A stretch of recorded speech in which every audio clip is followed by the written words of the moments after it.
Gold trusted gold buyers మీరు తాకట్టు పెట్టిన బంగారాన్ని విడిపించి ఈ రోజు ఉన్న మార్కెట్ ధరకు కొనబడును. ప్రజాప్రతినిధులు ఎప్పుడైతే అంటే చాలా కూల్గా డీల్ చేసేటివి కొన్ని ఉంటాయి. ఎంత కార్యకర్తలు కానీ లేకపోతే ఎక్కడైనా బయటకు వెళ్ళినప్పుడు కానీ ఎంత టెస్ట్ చేసినా సరే చాలా ఓపిక్గా ఆన్సర్ చేయాల్సి ఉంటుంది ఆర్ బిహేవ్ చేయాల్సి ఉంటుంది, కోపాన్ని కంట్రోల్ చేసుకోవాల్సి ఉంటుంది.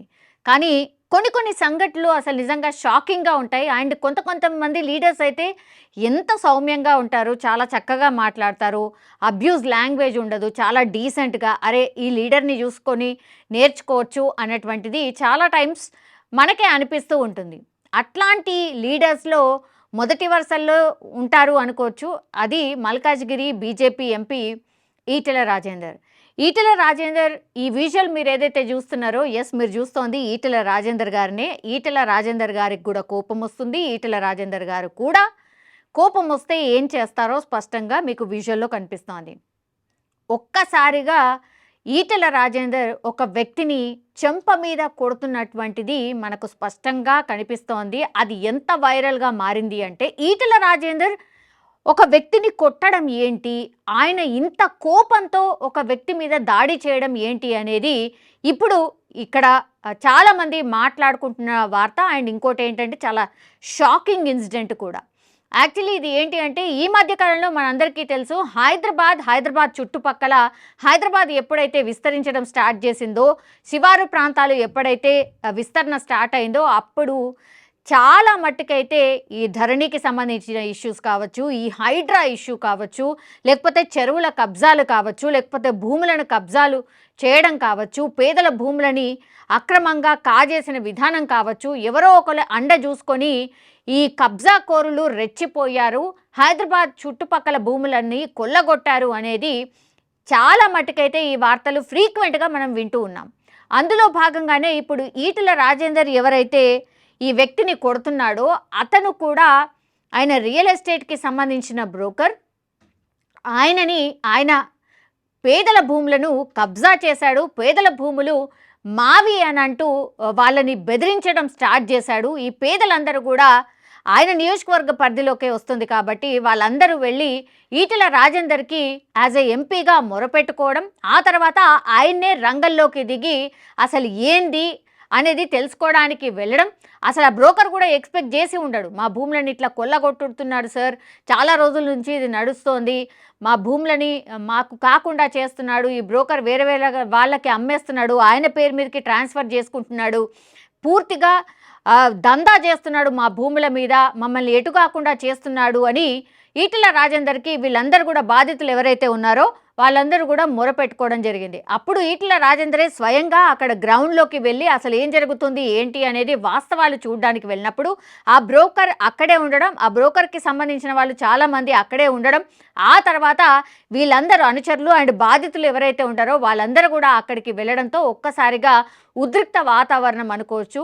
ఎప్పుడైతే ఈటెల రాజేందర్ కోపంతో ఆ వ్యక్తి ఎవరు అని వీళ్ళందరూ చూయించడంతో ఒక్కసారిగా చెంప చెల్లు అనిపించాడు. నువ్వెవరు, అసలు ఈ ప్లాట్స్ తోని నీకేం సంబంధం, వీళ్ళయి ఎట్లా కొల్లగొడుతున్నావు, నువ్వు కబ్జా కోరువు అంటూ కూడా ఈటెల రాజేందర్ కొంత దురుసుగా ప్రవర్తించడం, ఆ తర్వాత చెంప చెల్లు అనిపించాడు ఆ రియల్ ఎస్టేట్ వ్యాపారిని.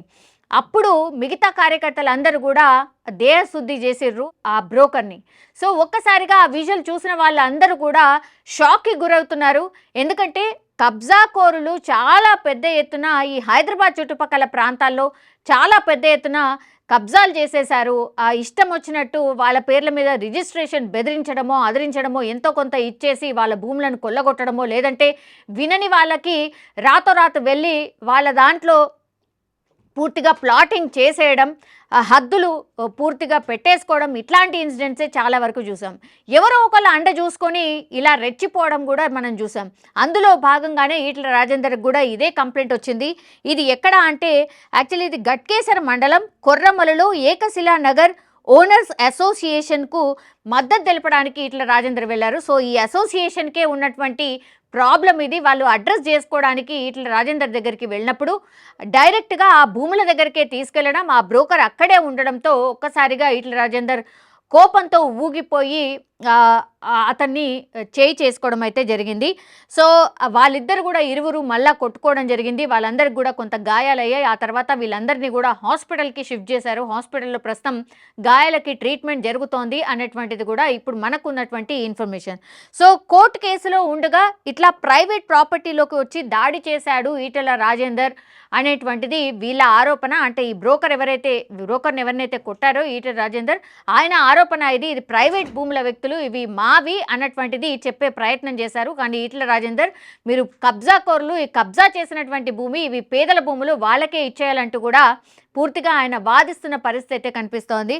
ఆ తర్వాత ఇప్పుడు ఎవరైతే ఈ దాడి చేయబడ్డటువంటి వ్యక్తి ఎవరైతే ఉన్నారో ఆయన ఈటెల రాజేందర్ మీద పోలీస్ కంప్లైంట్ చేయబోతున్నారు అనేటువంటిది ఇప్పుడు మనకు అందుతున్నటువంటి ఇన్ఫర్మేషన్. సో ఒక్కసారిగా ఆయన కూడా ఎక్స్పెక్ట్ చేసి ఉండడు ఈటెల రాజేందర్ చేయి చేసుకుంటాడు అని. సో చేయి చేసుకున్నాడు కాబట్టి ఇంకా ఎంపీ ఈటెల రాజేందర్ మీద పోలీస్ కంప్లైంట్ చేయడానికైతే ఈ పర్సన్ సిద్ధం అవుతున్నట్టు మనకున్నటువంటి ఇన్ఫర్మేషన్. కానీ పేదల భూములు కొల్లగొట్టినటువంటి వ్యక్తులు ఎవరైనా సరే వదిలిపెట్టను అని ఈటెల రాజేందర్ పదే పదే చెప్పడం, వార్నింగ్ ఇవ్వడం కూడా జరుగుతోంది. సో ఇది రాజకీయంగా కావచ్చు, ఇంకేదైనా రీజన్ కావచ్చు, కానీ నిజంగానే పేదల భూములు కబ్జా అయితే మరి నాయకుడి దగ్గరికి వెళ్ళినప్పుడు ఒక నాయకుడు ఇలాగే రెస్పాండ్ అవుతారు. మరి ఇలా కాకపోతే మరి చాలా కష్టమైపోతుంది. ఈ మధ్యకాలంలో పేదల భూములు వాళ్ళు పోగొట్టుకున్న తర్వాత ఏం చేయనటువంటి సిచ్యువేషన్లో ఉంటోంది అనేది కూడా వీళ్ళు బాధితులు చెప్తున్నటువంటి మాట. మరి చూడాలి ఏం జరుగుతోంది ఏంటి అనేది చూడాల్సిందే. గారు, నేను ఒక ప్రెస్ మీట్ పెట్టినది మీకు పంపిస్తా. ఇప్పుడు 5 నిమిషాలు, ఒక 2 నిమిషాలు పంపిస్తా, చూసుకో. మిమ్మల్ని అనకపోతే ఇంకేమైనా అంటే చెప్పండి, మీరే కదా. మా ప్రజలకు రక్షణ కల్పించలేరు, ఏం చేస్తాను చెప్పు, మేమే రక్షించుకోవాల్సిన పరిస్థితి. నేను ఏకశిలా నగర్లో ఉన్నా.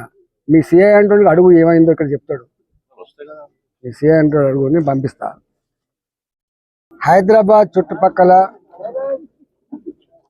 30 ఏళ్ల క్రితం, 40 ఏళ్ల క్రితం చిన్న ఉద్యోగాలు చేసుకునే వాళ్ళు,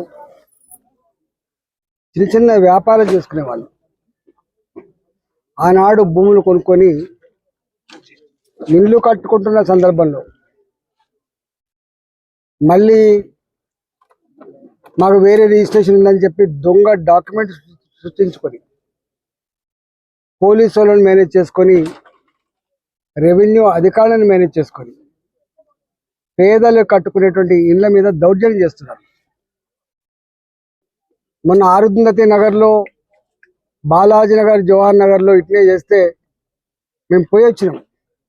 పేదల వాళ్ళు 40 గజాలు 60 గజాలలో ఇల్లు కట్టుకునేటువంటి పేదల వాళ్ళు 40,000 50,000 జమ చేసుకొని ఒక రేకుల షెడ్ వేసుకుంటే కూలగొట్టిపోతున్నారు. 50,000 రూపాయల నుంచి 2 లక్షల రూపాయలు ఇస్తే తప్ప పేదలు ఆ రేకుల షెడ్లు వేసుకునే పరిస్థితి లేదు. దాని మీద నేను రెవెన్యూ మంత్రి గారితో మాట్లాడినా, కలెక్టర్ గారితో మాట్లాడినా, సిపి గారితో కూడా మాట్లాడినా. నేను 6 నెలలు అవుతుంది భారతీయ జనతా పార్టీ ఎంపీకి ఇక్కడ గెలిచి. 6 నెలల నుంచి ప్రతి నిత్యం కూల్చివేతల బాధలు తప్ప, పేదల కన్నీళ్లు తప్ప, నా ఇండ్లు కూలగొడుతున్నారు, నా జాగలు గుంజుకుంటున్నారు, నేను కాంపౌండ్ వాళ్ళు కడితే కూడా గుండాలు బెదిరిస్తున్నారు, మా కాలనీలలో కిరాయి గుండాలు లిక్కర్ సీసాలు తెచ్చుకొని తాకుండా మా మీద దౌర్జన్యం చేస్తున్నారు. ఎటుపోతుంది సారు ఇది? ఇంత పెద్ద విశ్వనగరం అని చెప్తా ఉన్నారు, ఇంత గొప్ప పోలీస్ అని చెప్తా ఉన్నారు, పేదల ప్రాణాలకు రక్షణ లేకుండా పోతుందని చెప్పి కన్నీళ్లు పెడతా ఉన్నారు. నిన్న నా దగ్గరికి ఏకశిలా నగర్ కాలనీ వాసులు వచ్చారు. 1985, ఇవాళ కాదు నిన్న కాదు, 1985 ఆనాడు ఇక్కడ ఎకరం 10,000 రూపాయలు 5,000 రూపాయలకి ఎకరం ఉండే. ఇక్కడ ఆనాడు రియల్ ఎస్టేట్ వాళ్ళు ప్లాట్ చేస్తే కొనుక్కున్నారు. వాళ్ళు అందరూ కూడా రెవెన్యూ ఉద్యోగులు ఉన్నారు, ఇలా పోలీస్ డిపార్ట్మెంట్లో పనిచేసే వాళ్ళు ఉన్నారు, రిజిస్ట్రేషన్ ఆఫీసులో పనిచేసే వాళ్ళు ఉన్నారు. ఇలా 32 డిపార్ట్మెంట్లలో పనిచేసేటువంటి ఆనాటి చిన్న ఉద్యోగులు ఇక్కడ జాగాలు కొనుక్కున్నారు. ఇవాళ ఆ జాగాలు ఇక్కడ ఇల్లు కట్టుకుందామంటే ఆనాడు దొంగల భయం కాబట్టి, రాళ్ళు రప్పలున్న గుట్టల భూములు కాబట్టి, చెట్లు కంచెలున్న భూములు కాబట్టి సెక్యూరిటీ భయపడి ఆనాడు కట్టుకోలేదు. మెల్లమెల్లగా జాగాల ఖరీదు పెరుగుతున్నప్పుడు వాళ్ళకు 4 పైసలు జమ అవుతున్నప్పుడు ఇల్లు కట్టుకునే ప్రయత్నం చేసి కొంతమంది ఇల్లు కట్టుకున్నారు. ఇవాళ ఇల్లు కట్టుకునే ప్రయత్నం చేస్తున్నప్పుడు ఇక్కడ మొన్న కొత్త గవర్నమెంట్ వచ్చిన తర్వాత మొన్నటి వరకు పాలక మండలి గ్రామ పంచాయతీ ఉన్నంత వరకు మున్సిపాలిటీ ఉన్నంత వరకు వాళ్ళకి పర్మిషన్లు వచ్చినాయి. కానీ కొత్త ఈ గ్రామ పంచాయతీ పాలక మండలు వాళ్ళ టైం అయిపోయిన తర్వాత స్పెషల్ ఆఫీసర్ల పాలన తెచ్చి ఇక్కడ కట్టుకునేటువంటి ఇండ్లకు పర్మిషన్ ఇస్తలేరు. అంటే కంచే చేరుని మేచినట్టుగా ఏ పేదలకైతే అండగా ఉండి వాళ్ళకు పర్మిషన్లు ఇచ్చి ఇల్లు కట్టుకుంటట్టు చేయాలి ప్రభుత్వమే స్వయంగా ఇక్కడ ఇల్లు కట్టుకోకుండా నిషేధించింది. పర్మిషన్ ఇస్తలేరు. ఇవాళ కట్టుకునేటువంటి వాటికి ఇలా కూలగొడతా ఉన్నారు. కూలగొట్టేది ప్రభుత్వ అధికారులు కాదు, కూలగొట్టి గుండాలు కూలగొడతా ఉన్నారు. ఇవాళ గ్రామ పంచాయతీ లేఅవుట్ ఉన్నప్పుడు 2007లో ఒక చట్టం వచ్చింది. గ్రామ పంచాయతీ లేఅవుట్లు ఐసీసీ కట్టుకోవద్దు, ఎల్ఆర్ఎస్ కింద మళ్ళీ రెగ్యులైజ్ చేసుకోవాలి. అప్పుడు రెగ్యులైజ్ కూడా చేసుకుంటున్నారు. వాళ్ళు ప్రభుత్వానికి రెగ్యులేషన్ ఫీజులు కడుతున్నారు, ప్రభుత్వానికి పర్మిషన్ ఫీజులు కడుతున్నారు, అయినా కూడా కూలగొడతా ఉన్నారు. ఇవాళ నేను వచ్చిన ఇక్కడికి ఫీల్డ్ మీదకి నేను అనేక సార్లు రాచకొండ సిపి గారితో మాట్లాడినా, అనేక సార్లు మల్కాజ్గిరి కలెక్టర్ గారితో మాట్లాడినా.